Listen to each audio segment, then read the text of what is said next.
Pessoal, então, boa tarde, né? Novamente. Eu vou apresentar a tela aqui com a matéria de hoje, que é a do PET 2 da segunda semana, ok? Então, vamos lá. O assunto de hoje é o seguinte: temperatura de fusão e ebulição, né? Temperatura de fusão e ebulição, solubilidade e densidade. Então, né, é o PET 2, semana 2. Beleza. Ô, gente, esse assunto que nós vamos ver hoje é conhecido na química como propriedades específicas. Essas aqui, ó, fusão, ebulição, solubilidade, densidade. Por quê? Por que propriedades específicas? Porque essas propriedades aí nos ajudam a diferenciar o material do outro. Por exemplo, se eu tenho 2 potinhos com sólido branco, os dois são sólido branco, só que um é bicarbonato, o outro é sal, mas eu não posso provar. Vamos supor que eu não pudesse ingerir essas duas coisas. Como que eu faria lá no laboratório de química para poder diferenciar um do outro? Sabe o que a gente faz? A gente determina uma dessas propriedades aqui, ó, ou fusão do material, ou ebulição, ou solubilidade, ou densidade. Por quê? Porque cada material, né, no mundo inteiro, tem a sua densidade, é único de cada material. Deixa eu dar um exemplo como se fôssemos nós, seres humanos. O que a gente tem? Vão pensando aí. O que a gente tem que é específico só nós, que ninguém tem igual? O que seria uma propriedade específica nossa? A personalidade? Mas assim, de palpável. Físico. Oi? Você quer saber físico? É. Por exemplo, DNA digital, é só nosso. Agora, por exemplo, o primeiro nome é específico? Não. Tem um monte de Gustavo, eu tenho um monte de Gustavo, entendeu? Então, se eu falar aqui, se tiver na sala 2 Gustavos, se eu falar Gustavo, vocês vão saber qual que é se eu não falar o sobrenome, gente? Não dá, né? Então, por que eu estou querendo fazer essa comparação? O nome seria uma propriedade geral. Já digital, DNA, seria propriedade específica. CPF também é só nosso, ninguém tem igual, entendeu? Então, na química, quando eu quero diferenciar os materiais, eu vejo essas propriedades deles aqui. Então, vamos começar a ver uma a uma, que eu vou explicar para vocês como que funciona.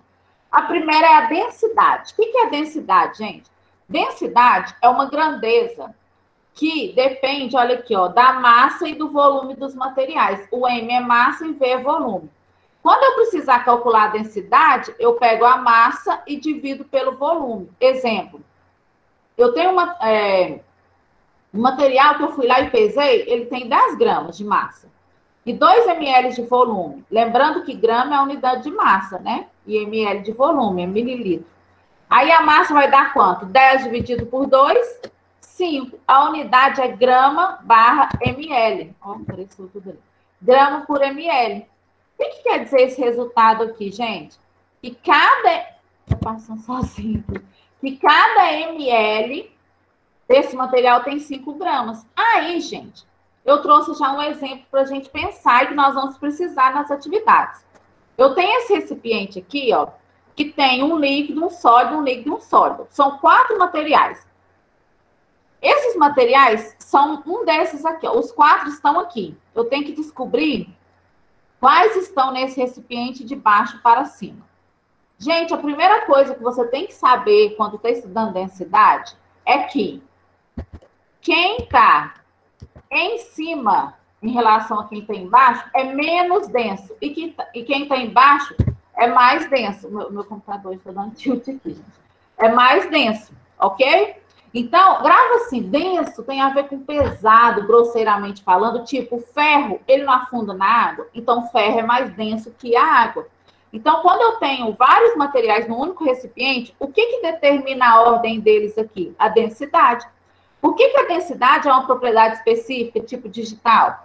Porque cada material, olha nessa tabela aqui, ó, tem o seu valor de densidade.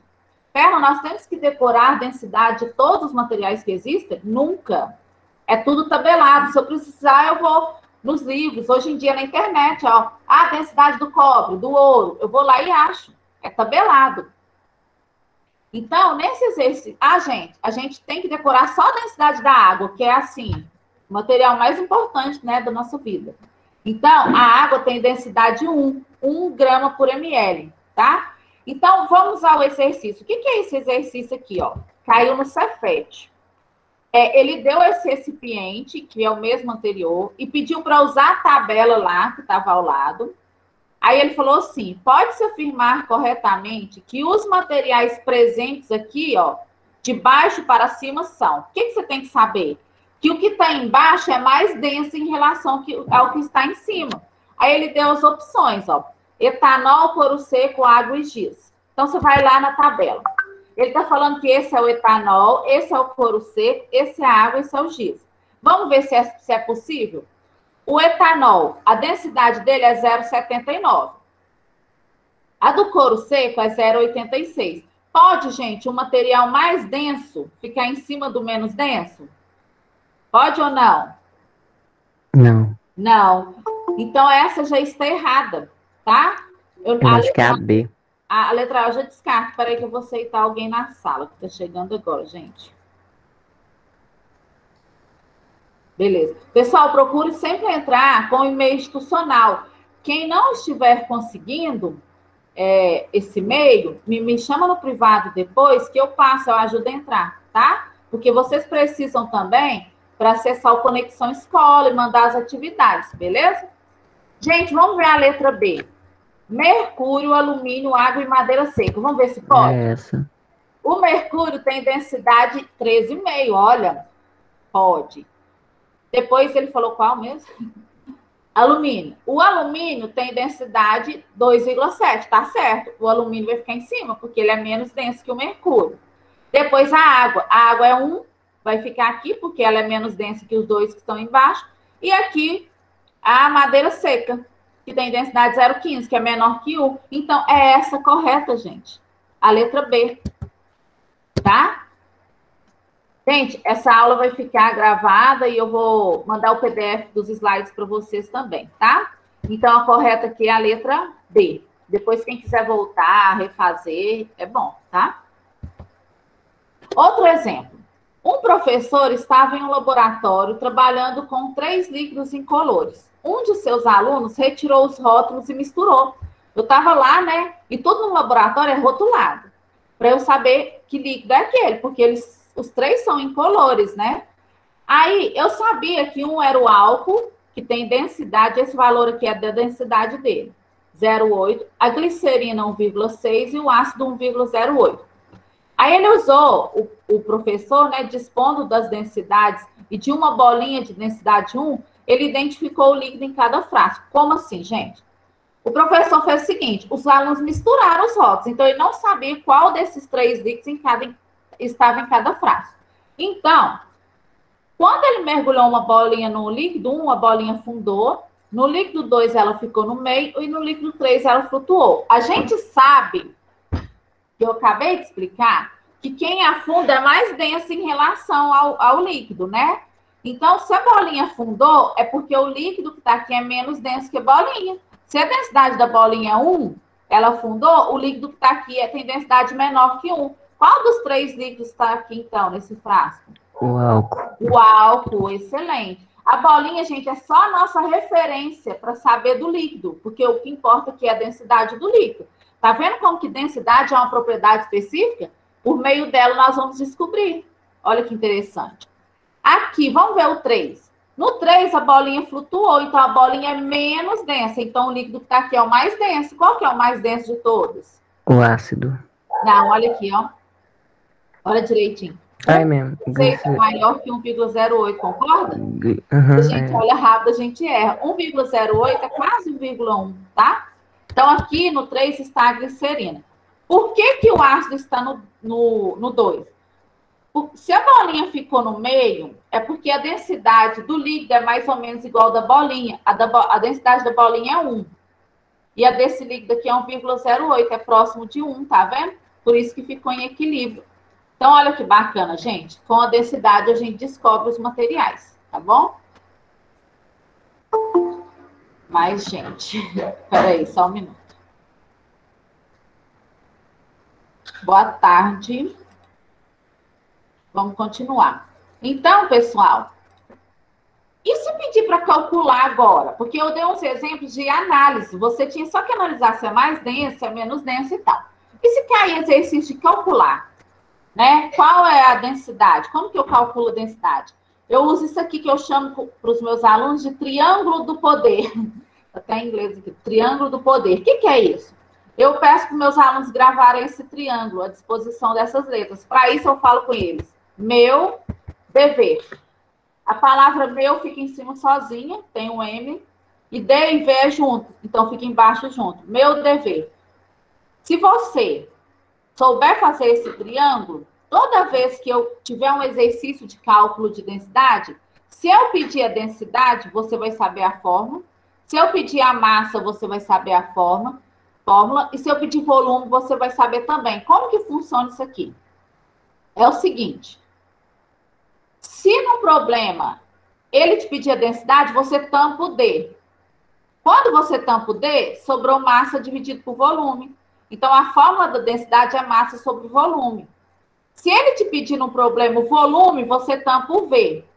O que sobrou? Massa dividido por D. Então, o volume é massa dividido por densidade.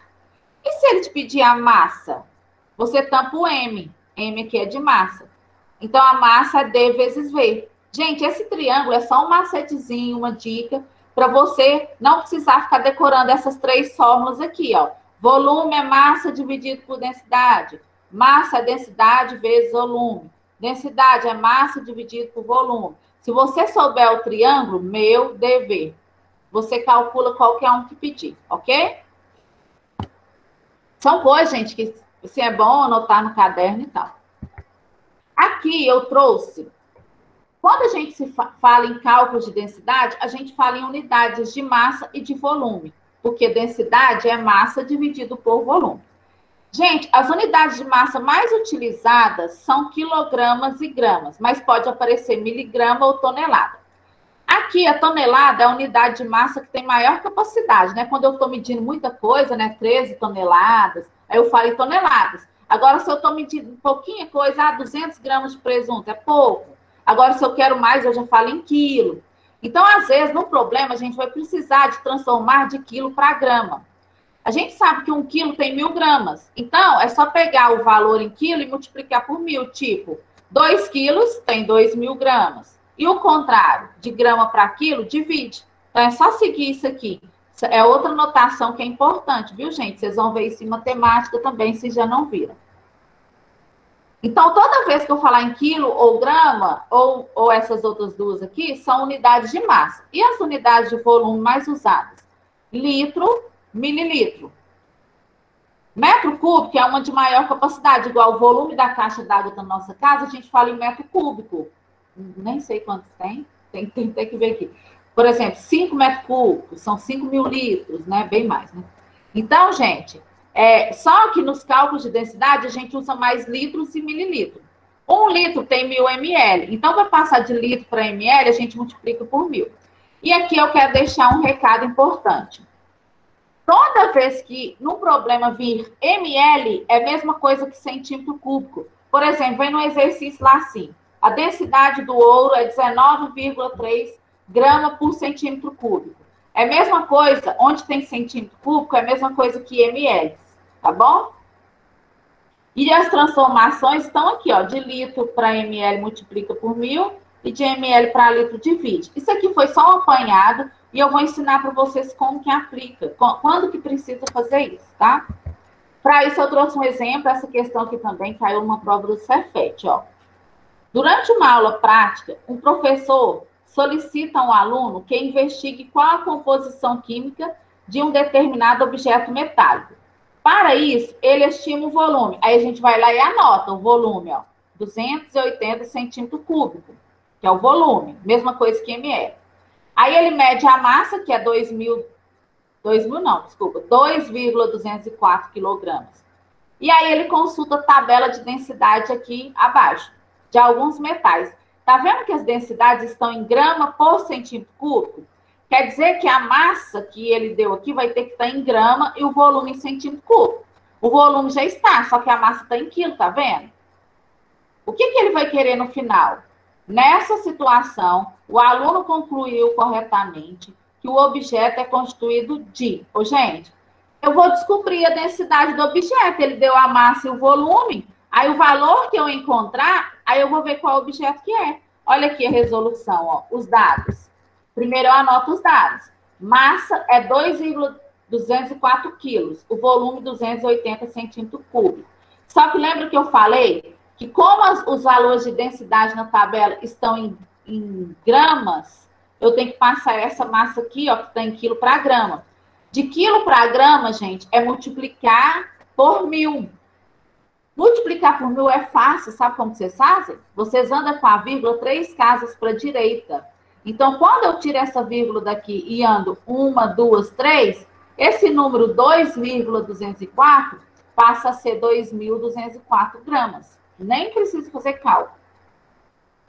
E daí, eu tenho a massa e o volume, então eu calculo a densidade. Eu só venho substituir a massa em gramas e o volume. Quando eu divido 2.204 por 280, eu vou encontrar 7,87. Aí eu volto na tabela, 7,87 é a massa do ferro. Então, esse objeto que o professor mediu aqui, o aluno, né, é o ferro. Por quê? Porque quem tem a densidade 7,87 aqui na tabela é o ferro. Tá vendo? Gente, sobre cálculos, aí vocês treinem, né? Já é matemática, né? Igual essa divisão e tudo, eu trouxe já pronto aqui para acelerar, tá? Então, essa parte de cálculos, né? Como vocês ainda vão fazer as provas do Enem e tudo, vocês têm que treinar bastante, tá bom? E agora, essa questão fala o seguinte. Ele deu uma figura que mostra um experimento realizado em uma aula prática de química, em que 3 objetos, 1, 2 e 3, de massas e formatos diferentes, foram imersos em recipientes graduados contendo água. Aí ele quer saber, nessa situação, os objetos constituídos do mesmo material são os de números. Gente, eu vou ter que descobrir a densidade dos 3 objetos e aqueles objetos que derem o mesmo valor são o mesmo material, porque lembra que eu falei que densidade é específica? Então tá, ele deu a massa de cada um aqui. Tá vendo? A massa de 1, a massa de 2 e a massa de 3. Opa, passou aqui. Aí é o seguinte, gente. O que acontece? E o volume, Perla, ele não deu... Nossa, como que eu vou fazer? Gente, ele utilizou um método aqui que ele descobre o volume do objeto. Sabe qual que é? Ele pega um ambiente e ele mede uma quantidade de água. Esse aqui é o recipiente de referência. Aqui, ó, tem 25 ml de água. Aí ele mergulha o primeiro objeto. Subiu quantos ml, gente? Era 25, foi para 30. Subiu quanto? Quanto, gente? Fala aí. Tá dando para ver direito? Pera, repete para mim, por favor. Aqui, ó. Tinha 25 ml de água aqui. Depois o 25 é o 30, tá vendo? Aí ele mergulhou essa esfera. Em relação a 25, subiu quantos ml? Para 30. Foi para 30. Então, subiu quanto? 5. 5. Então, gente, olha que método legal. 5 ml é o volume da esfera. Eles usam, então, um líquido e, baseado no tanto que o volume sobe, é o volume do objeto. Entendeu? Então, qual que é o volume desse material 1? 5. Então, a densidade vai ser a massa, que é 15, dividido por 5. É o volume do material 1. Que dá quanto? 15 dividido por 5, gente? 3 gramas por ml. Tá. Vamos fazer o mesmo raciocínio para o 2. Quando ele mergulhou esse objeto aqui, o volume subiu quanto em relação a 25? Ó?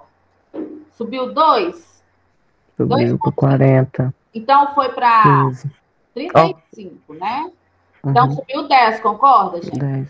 É comparado com o 25, sempre. Aqui é a referência. Subiu 10.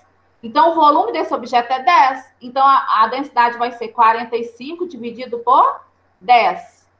E dá quanto, gente?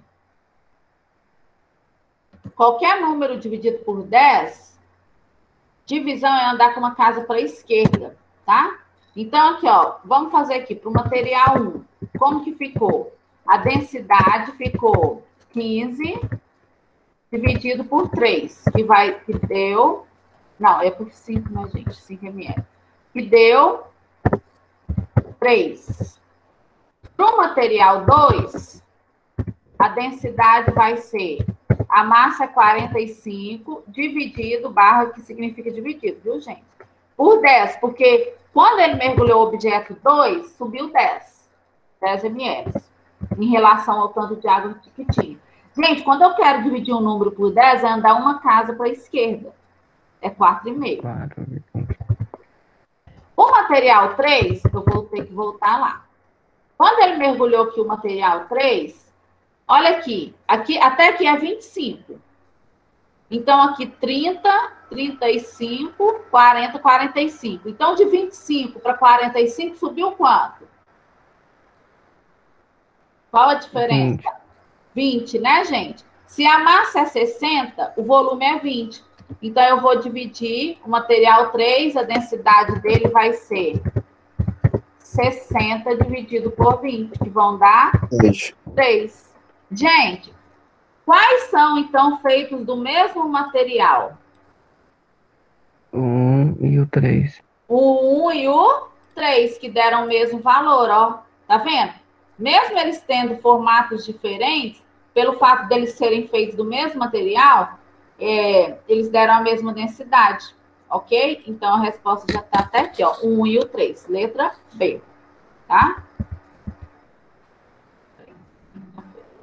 Gente, agora nós vamos ver uma outra propriedade específica, densidade foi, né? A gente errou, que é a temperatura de fusão. Nós vimos na aula passada que fusão é a passagem do estado sólido para o líquido, não foi?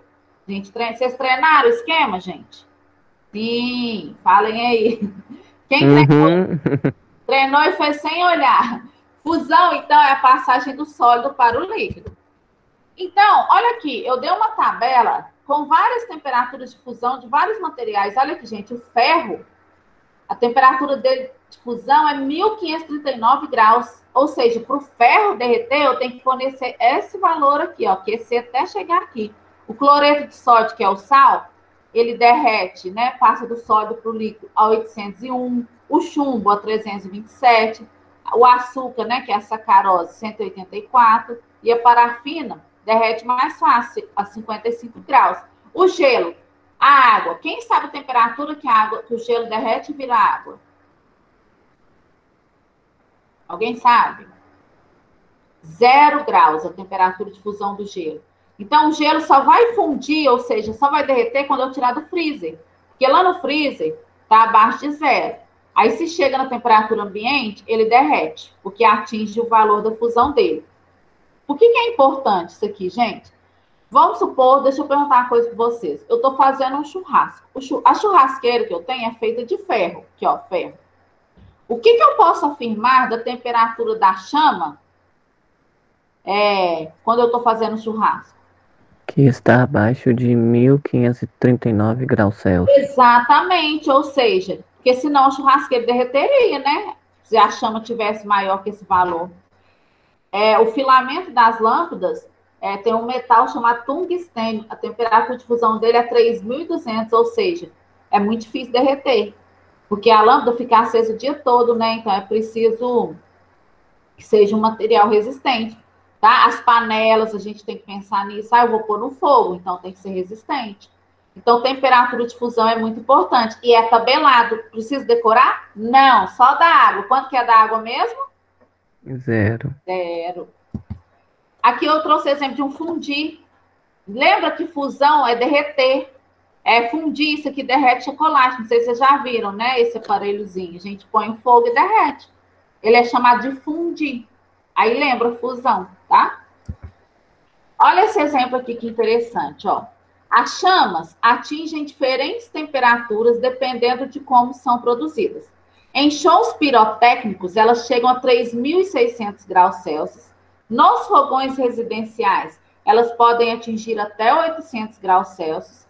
E em sistemas de oxiacetileno, que é um gás, elas alcançam 3.200 graus Celsius. Quando em contato com chamas de altas temperaturas, alguns metais fundem. Fundir é derreter, viu, gente? Passar do sólido para o líquido. e até mesmo podem entrar em ebulição. Se a gente aquecer muito, ele vira gás. É mais difícil, né? A tabela seguinte apresenta temperaturas de fusão de alguns metais sólidos. O ouro, prata, cobre e alumínio. Tá vendo aqui os valores? Vamos ver o que ele pergunta. Ele quer saber o número de metais, ou seja, quantos metais não mudam de fase quando aquecidos em chamas de fogões residenciais. Vamos lá. Você vai ter que olhar, ó, as chamas em fogões residenciais atingem 800 graus Celsius. Então, o ouro vai derreter em fogão residencial, gente? Não. Não, porque para ele derreter precisa de 1064. A prata vai derreter? Não. Não. E o cobre?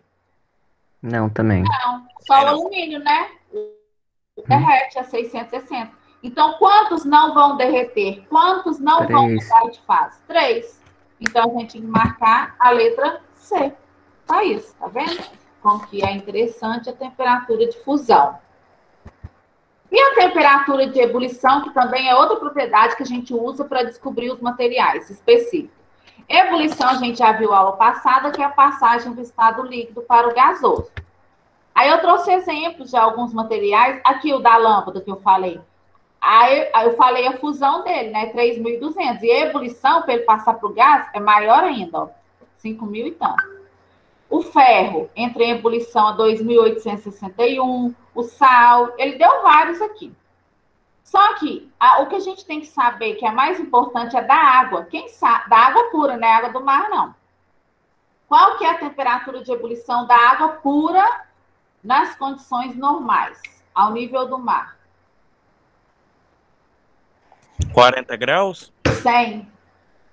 100, gente. Gravem aí. Quando a água é pura. Agora, a água do mar tem sais. Por isso que a ebulição aqui não está exatamente 100, está 100,5. Tá bom? E aqui eu trouxe um termo que pode parecer que é importante para vocês. Volatilidade e temperatura de ebulição. O que tem a ver um termo com o outro?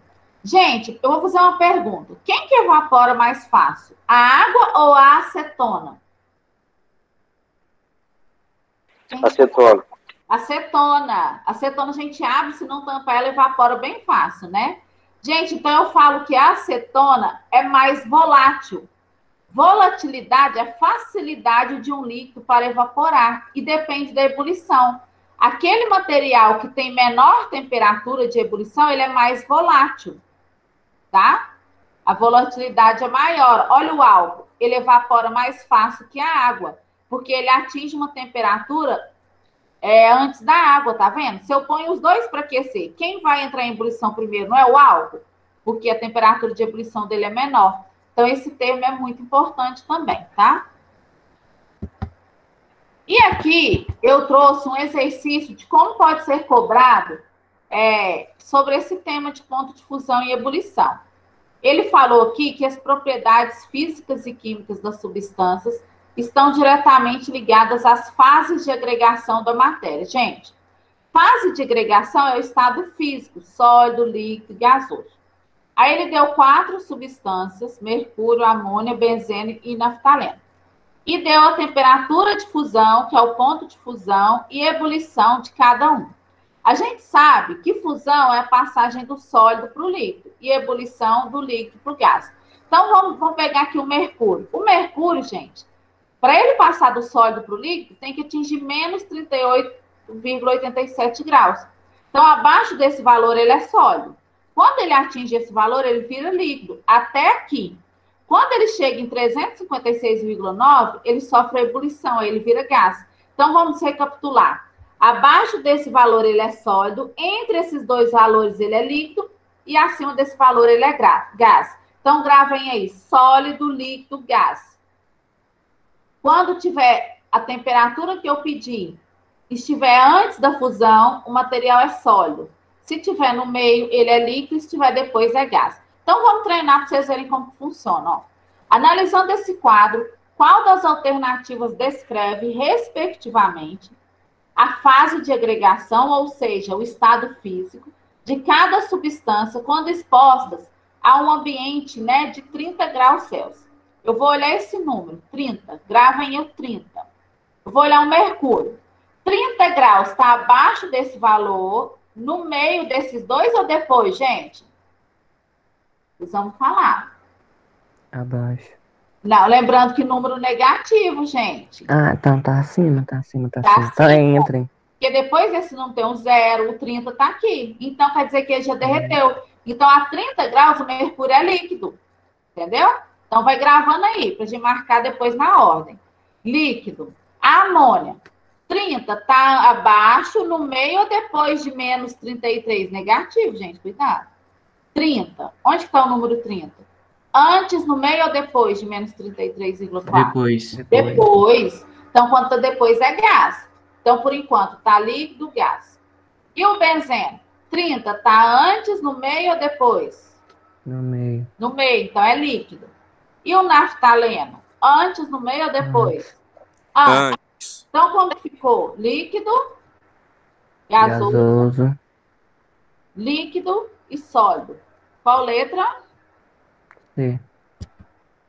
C. Não é isso? C. Tá vendo, gente? Como que olha o estado físico quando ele te dá fusão e ebulição? Foquem na temperatura que ele pediu. Aqui ele pediu a 30 graus, tá bom? E a última propriedade é a solubilidade. O que é solubilidade? É a capacidade de um soluto de se dissolver numa determinada quantidade de solvente. E isso depende da temperatura. Aí sempre a gente vai dar a temperatura. Por quê? Porque às vezes o material dissolve um pouco numa temperatura e às vezes se a gente aumenta a temperatura, a gente consegue dissolver mais. Então, primeiro, nós temos que saber uns termos aqui. Toda vez que eu tenho um soluto, que é um sólido que vai dissolver, num solvente, geralmente o solvente é a água, eu formo uma solução. Então, quando eu pego esse sólido azul e dissolvo na água, eu formo uma solução. Então, solução, gente, lembra do termo solução fisiológica, que é o soro? Então, solução é uma mistura onde o sólido dissolve no líquido, tem que dissolver, tá? Se for água e areia, a areia não dissolve, então não é solução, tá? Então, a parte que dissolve é o soluto. Onde ele dissolve é o solvente. A água é considerada solvente universal, gente, porque tudo que a gente vai dissolver, a gente usa água, tá bom? Aqui eu trouxe uma classificação que a gente usa muito. Por exemplo aqui. Sabe o sal de cozinha, o NaCl? É tabelado, a solubilidade dele é 36 gramas para cada 100 gramas de água, a 20 graus. Então, o que significa isso aqui, gente? Que o sal de cozinha ele é muito solúvel em água, porque a cada 100 eu consigo dissolver 36 gramas. Então, olha esse exemplo aqui. Eu tinha 100 de água e coloquei só 30. Se o máximo é 36, ele dissolveu os 30, não dissolveu, gente? Porque o limite é 36, a solubilidade dele. Então, a solução é chamada de insaturada. O que é in? Que não saturou, não chegou no limite. Vocês já ouviram esse termo? Não saturada, não chegou no limite, está abaixo do limite, tá? Então, qualquer valor abaixo de 36, deixa essa solução insaturada. E se eu colocar exatamente 36 gramas de sal? Aí a solução é chamada de saturada, tá? E se eu colocar acima 40 gramas de sal, na mesma quantidade de água, vai dissolver tudo, gente? O que vocês acham? Não, vai sobrar. Vai sobrar quanto? 4 gramas. 4, porque o máximo é 36. Essa solução ela é chamada saturada com corpo de fundo. Essa palavra corpo de fundo pode aparecer outro termo. Corpo de chão ou ainda precipitado. Precipitar significa ir para o fundo, tá? Gente, então agora eu vou encerrar essa aula. Eu vou encerrar a gravação aqui, não, vocês podem ficar aí. E eu vou abrir um outro vídeo só para resolução dos exercícios, para ficar separadinho, tá bom? Segura aí e vamos para o próximo.